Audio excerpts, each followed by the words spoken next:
Hey mga loads, what's up? Welcome na naman sa panibago nating video, no? Inihaw na bangus at pusit. Let's go! Gawin na natin yan. Napakasarap niya, no? Pusit at bangus inihaw. Alright. So ayan nga, galing na ako sa palengke niyan. Nakabili na ako ng pusit at bangus. Kasama ko si Esme niyan. So linis-linis na tayo ng ating binili. Etong ating ngusba. Tanggalan na natin siya ng mga dumi-dumi sa loob, mga dugo.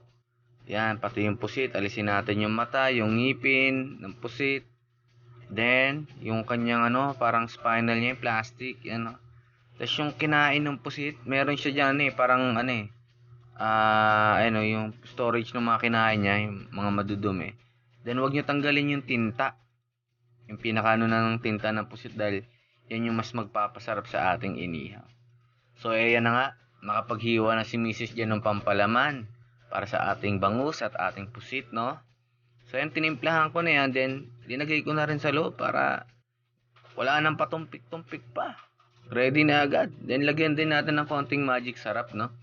Para mas malinamnam. Pero templado naman na yan dahil yung pinalaman natin dyan may patis, may paminta, may magic sarap.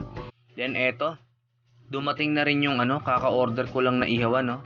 Ito yung mga smoke grill barbecue na nabibili online. Solid, ang ganda nito kasi stainless talaga yung niya, yung pinaka-grill niya. Then may cover pa siya kaya masarap mag-ihaw diyan dahil yung flavor ng smoke kakapit talaga sa ating inihaw. Ayan nga, nagpadingas na ako ng uling diyan. Para hindi na magtagal at mapadingas na natin. May isalang na agad natin yung ating iihawing pusit at bangus. So ayan na nga, no? Dinagay ko na yung grill niya.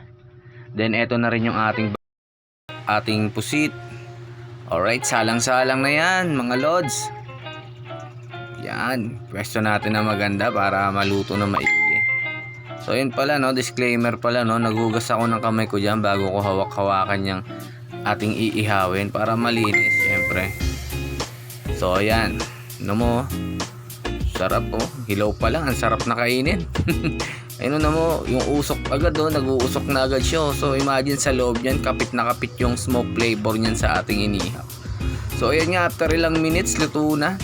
Lagyan lang natin ng konting hiwa tong si set po dahil para medyo presentable tignan siya. Napakasarap yan, ang bango niyan pag nag-iihaw ng pusit, lalong-lalo na pag nasa ilog kayo kaya dagat. Sulit. Ito na yung ating pagkain, naka-prepare na siya. Nakakagutom. Bangus at pusit na inihaw. Giwe.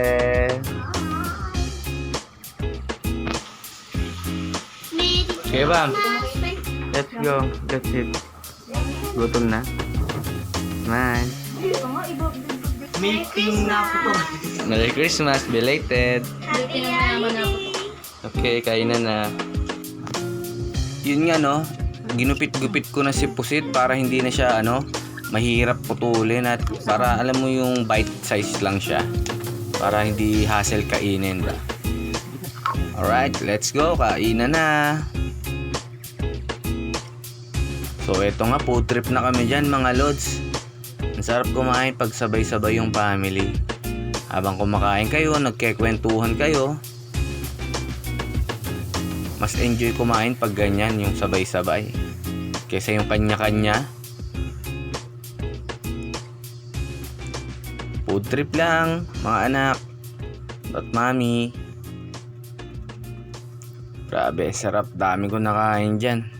So yun nga, after namin kumain, ito na yung nangyari. Amin na. Kaya pag mandun, dami baon. Hey, muntik maubos. Grabe, solid. Sarap ng ulam Ihaw-ihaw. Dito pa. Alright, kita-kits sa susunod na video. Follow na, subscribe na, and share na. Alright.